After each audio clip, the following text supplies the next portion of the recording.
Hi, welcome to Ayesha kitchen. இன்றைக்கி நம்ம வீட்டில் நோம்பு கஞ்சி செய்ய போகிறோம். நோம்பு சீக்கிரம் ஆரம்பிக்கிறதுனால நம்ம நோம்பு கஞ்சி செய்ய போகிறோம். வாங்க எப்படி செய்யலான்னு பார்க்கலாம். ஒரு சின்ன கிளாஸில் 100 அரிசி, 50 பருப்பு, 2 வெங்காயம், ஒரு தக்காளி, 2 ஏலக்காய், கிராம்பு, கொஞ்சோண்டு பட்டை, பிரியாணி இலை, கொத்தமல்லி, புதினா, ஒரு பச்சை மிளகாய், 100 கறி, பாதி முடி தேங்காய். அரிசியை ஒரு 2 தடவை லேசாக கழுவிக்கங்க. அரிசியையும் பருப்பையும் லேசாக கழுவி ஒரு 1/4 மணி நேரம் ஊற போட்டுருங்க. அதோட 1 ஸ்பூனு வெந்தயம் போடுங்க. ஏன்னா குளிர்ச்சி, நோம்பு நம்ம வைக்கிறதுனால சூடு, அதனால் நம்ம வெந்தயம் போட்டு சாப்பிட்டோம்னா கொஞ்சம் குளிர்ச்சியாக இருக்கும். இந்த பெரிய ஸ்பூனில் ஒரு 1/4 ஸ்பூன் போட்டிருக்கேன், போதும். அதோட நல்லா கழுவி நல்லா ஒரு அரை தண்ணி ஊற்றி ஒரு 1/2 மணி நேரம் ஊற வச்சிங்கன்னா 2 சவுண்டில் வெந்துடும் நோம்பு கஞ்சி. அடுப்பு ஆன் பண்ணி குக்கரை வச்சாச்சு. ஒரு 2 ஸ்பூனு ஆயில் ஊற்றிக்கிடுவோம். ஆயில் காஞ்ச உடனே 2 ஏலக்காய், 2 கிராம்பு, கொஞ்சோண்டு பட்டை, ஒரு பிரிஞ்சி இலை, 2 வெங்காயத்தை வெட்டி வச்சுருக்கேன் பாருங்க, லேசாக வெட்டி.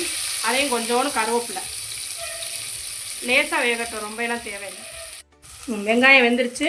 ஒரு பச்சை மிளகாயை உடச்சி போட்டுருங்க. ஒரு தக்காளி, என்னோடது பெரிய தக்காளி இருந்தாலும் நான் 1 எடுத்திருக்கேன். நீங்கள் சிறுசாக இருந்தால் 2 தக்காளி எடுத்துக்கோங்க. அதுவும் லேசாக வேகட்டும். கொஞ்சம் தக்காளி மட்டும் மகிற மாதிரி பார்த்துக்கோங்க. அப்போ தான் அதில் உள்ள சாறு இறங்குச்சுன்னா நோம்பு கஞ்சி நல்லா டேஸ்ட்டாக இருக்கும். கொஞ்சோண்டு புதினாவும் மல்லியையும் போட்டுருங்க. அது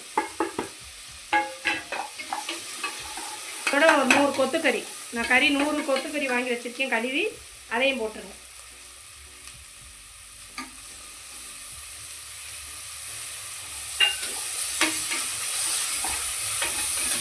கறியில் உள்ள தண்ணியெல்லாம் போகட்டும். தேவையான அளவு உப்பு, 1 ஸ்பூனு மஞ்சத்தூள், இந்த ஸ்பூனில் நான் 1 ஸ்பூனு கொத்தமல்லி தூள் போடுறேன். இதே வந்து ஒரு அரை ஸ்பூனு கறி மசாலா தூள், அதே ஒரு கிண்டு கிண்டிக்கணும். அதோட ஊற வச்சுருந்த அரிசி, பருப்பு, வெந்தயம் இதை அப்படியே தூக்கி இதில் ஊற்றிட்டு ஒரு 3 சவுண்டு, அதுக்கப்புறம் ஒரு 10 நிமிஷம் ஸ்லிம்மாக வைங்க அடுப்பை. கஞ்சி வெந்துடும். இந்த கறிக்கு ஏற்ற இஞ்சி பூண்டு அரை ஸ்பூனு, அவ்வளோதான், முடிஞ்சிருச்சு. கறியெலாம் தண்ணியெலாம் நல்லா வற்றிருச்சு. அப்படி இந்த ஊற வச்ச அரிசி, பருப்பு அதை அப்படியே அதை ஊற்றிடுங்க. ஊற்றி இதில் வந்து ஒரு 1 லிட்டர் தண்ணி ஊற்றுங்க. ரொம்ப ஊற்றாதீங்க, குக்கர்லேருந்து அம்பிட்டு வெளியே வந்துடும். அதுக்கப்புறம் நம்ம தேங்காய் பாலோடு சேர்த்து நம்ம அதை ஊற்றிக்கலாம். தண்ணி பத்தலைன்னா வெந்நியை கொதிக்க வச்சு ஊற்றுங்க,